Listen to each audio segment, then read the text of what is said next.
Kami sekali lagi Bank Mandiri khususnya Divisi Wealth Management mengucapkan banyak terima kasih atas kehadiran Bapak Ibu sekalian dan kami akan senantiasa menjadi mitra yang setia untuk kesuksesan selalu mengiringi kita semua. Terima kasih kembali dan selamat mengikuti rangkaian acara ini.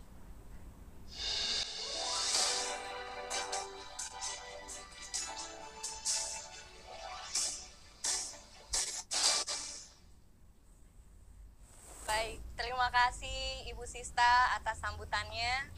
Dan tanpa berlama-lama lagi, Bapak Ibu, kita akan masuk ke acara utama yang tentunya sudah dinantikan oleh kita semua. Nah, pada siang hari ini kita sudah kedatangan 2 orang narasumber. Saya akan memanggil dan memperkenalkan narasumber kita yang pertama. Yang pertama adalah Bapak Naryana. Beliau merupakan Deputi Direktur Pembiayaan Syariah DJPPR Kementerian Keuangan.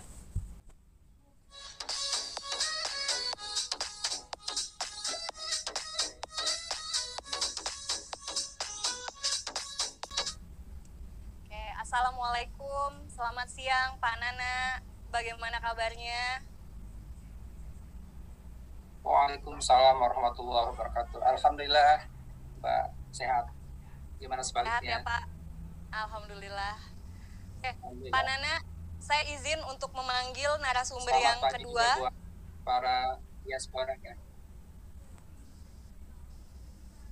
Baik, saya izin untuk memanggil narasumber kita yang kedua, Bapak Pratomo Kendarto. Beliau merupakan Vice President Wealth Specialist dan Advisory Bank Mandiri.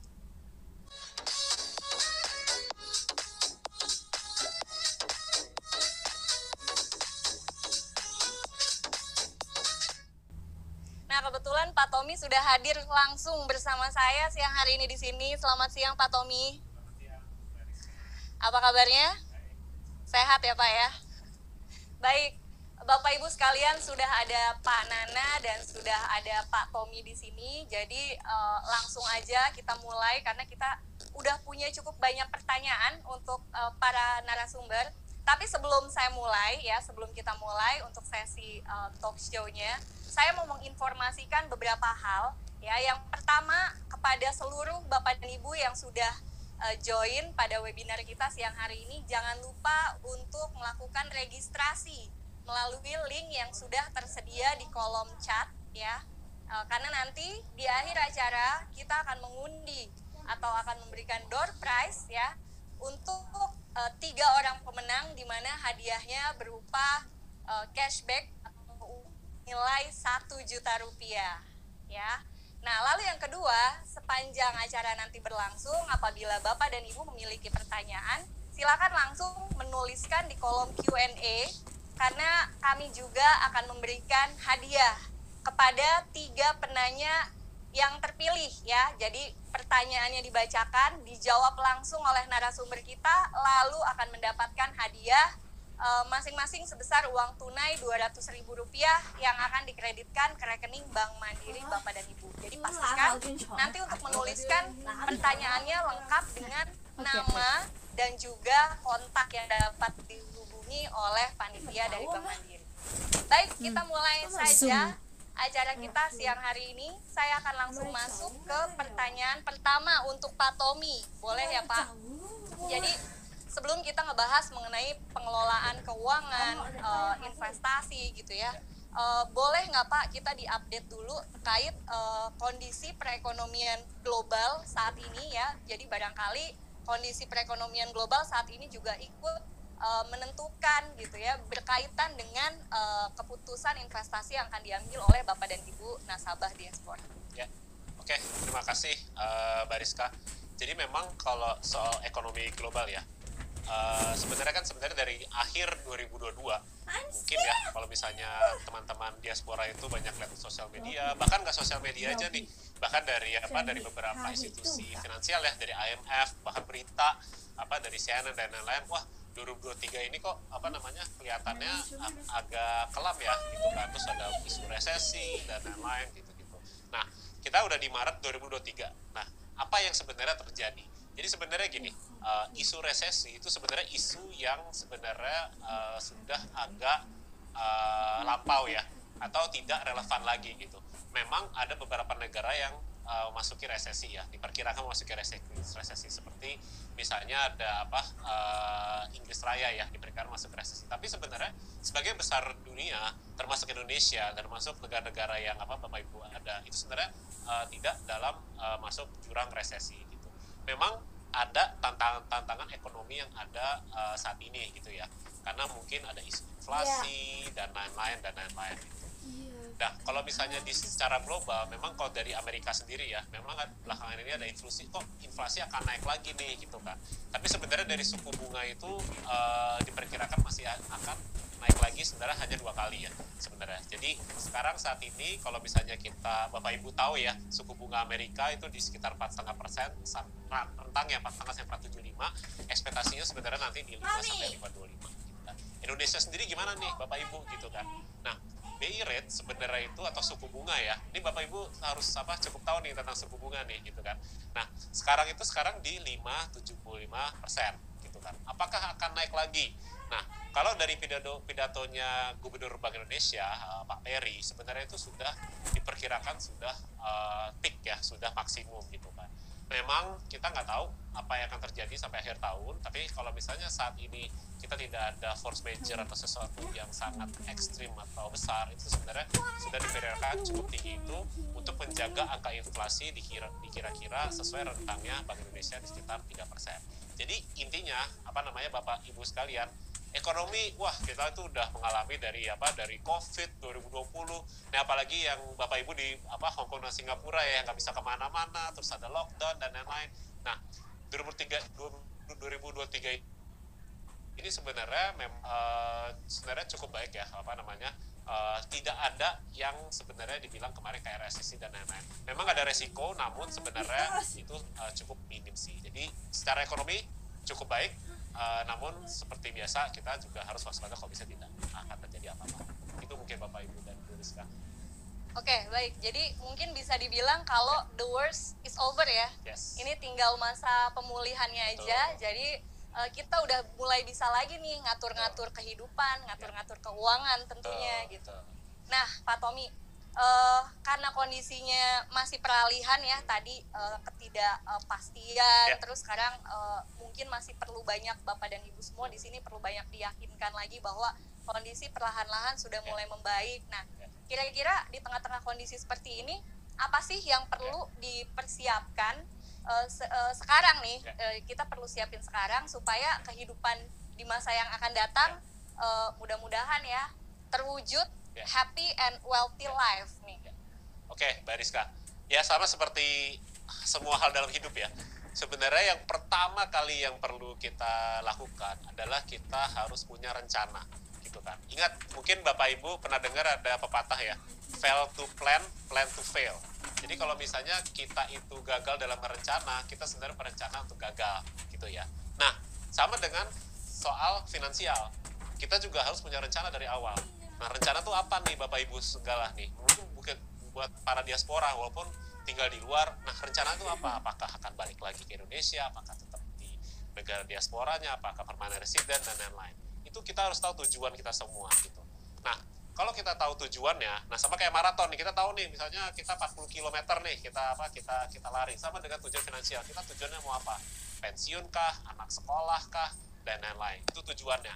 Nah, untuk mencapai tujuan, kita harus ada kendaraan untuk mencapai tujuan itu tersebut, gitu kan.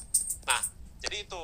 Nah, bagaimana cara mencapai kesananya, itu yang kita harus pikirkan dari sekarang. Mau kondisi ekonomi seperti apapun, mau dia naik atau lagi turun, dan lain-lain, sebuah rencana itu harus kita punya. Karena kalau kita punya rencana, apalagi rencana keuangan, kalau misalnya ada hal yang kita tidak foresee atau kita tidak ekspektasikan, kita bisa lebih tahu, oh kita harus kayak gini nih, kita harus kayak gini, begitu ya. Ingat, jadi financial planning atau rencana keuangan itu dimulai dari yang simple. Jadi kita lihat dulu nih, apakah kita punya hutang, apakah hutang kita bunganya tinggi, ataukah mungkin hutang aset, misalnya KPR dan lain-lain, hingga nanti kita masukkan ke dana darurat, habis itu nanti lanjut lagi investasi, terus dana pendidikan anak, asuransi, dan lain-lain. Jadi sebenarnya, walaupun kondisi apapun, kita sebenarnya yang paling pertama kita harus punya tujuan dan caranya kemana melalui financial planning. Dan tentunya tujuan utamanya kan sesuai dengan tadi Mbak Rizka ya, happy and wealthy gitu kan, itu yang paling penting ya. Nah itu kita tujuan utamanya adalah seperti itu. Mungkin itu Mbak Rizka yang bisa Gitu saya ya. share. Baik, jadi mungkin kesimpulannya adalah sebelum ngapa-ngapain, sebelum direncanain, yang penting tuh tahu tujuannya mau kemana gitu. Betul. Apalagi kalau perencanaan keuangan tadi Pak Tommy sampaikan, dengan kita mengetahui tujuan keuangan, perencanaan keuangan kita untuk apa, kita jadi tahu waktunya berapa lama nih yang kita punya. Rupiah 20 tahun lagi, 15 tahun lagi sebesar X, misalnya 1M atau 2M gitu ya, misalnya contoh gitu kan. Nah, dari situ kita akan tarik mundur gitu kan. Nah, tip and triknya adalah kita tahu dulu nih, kalau kita itu udah tahu tujuan, kita kan harus masukkan ke suatu instrumen investasi gitu kan. Karena memang secara historis, uang, Bapak Ibu yang mungkin udah Bapak Ibu dapatkan bekerja di luar negeri gitu kan. Nah, kalau ditaruh di tabungan saja, itu sebenarnya akan tergerus oleh yang namanya inflasi gitu ya. Ingat yang tadi saya bilang pas awal, inflasi kok belakangan akan naik lagi. Nah, inflasi itu akan memakan daya beli Bapak Ibu sekalian. Ingat mungkin es teh 5 tahun yang lalu, 10 tahun yang lalu harganya berapa, sekarang berapa, naik kan. Nah, itu yang menggerus daya beli.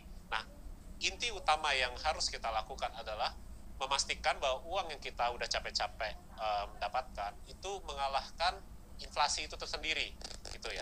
Nah, ini makanya mungkin trik yang utama adalah kita investasikan di suatu instrumen yang bisa mengalahkan inflasi tersebut. Nah, tapi ini mungkin pertanyaan trikinya atau yang mungkin ditanyakan semua orang. Terus saya investasinya di mana gitu kan. Nah, ada berbagai macam produk investasi ya, kayak ada obligasi, ada reksadana, bahkan saham, ada kripto mungkin dan lain-lain gitu. Nah, namun tips yang paling penting yang saya bisa kasih ke teman-teman adalah ketahuilah profil resiko teman-teman.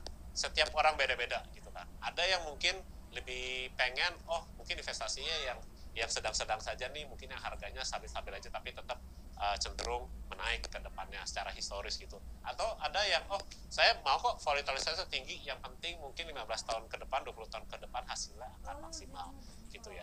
Jadi mungkin itu, kita ingin berinvestasi juga yang dimana Bapak Ibu kalau tidur tenang itu, tidur malam itu tenang, nggak mikirin, nggak kemana-mana. Nah, setiap orang tuh beda-beda. Nah, ketahuilah profil resiko teman-teman. Karena ingat salah satu slogan utama investasi dan juga reksadana ya, pahamilah dan nikmatilah gitu kan. Jadi pahami resiko, pahami produknya, nikmati hasilnya. Itu mungkin Mbak Rizka kalau tips-tips yang saya bisa kasih.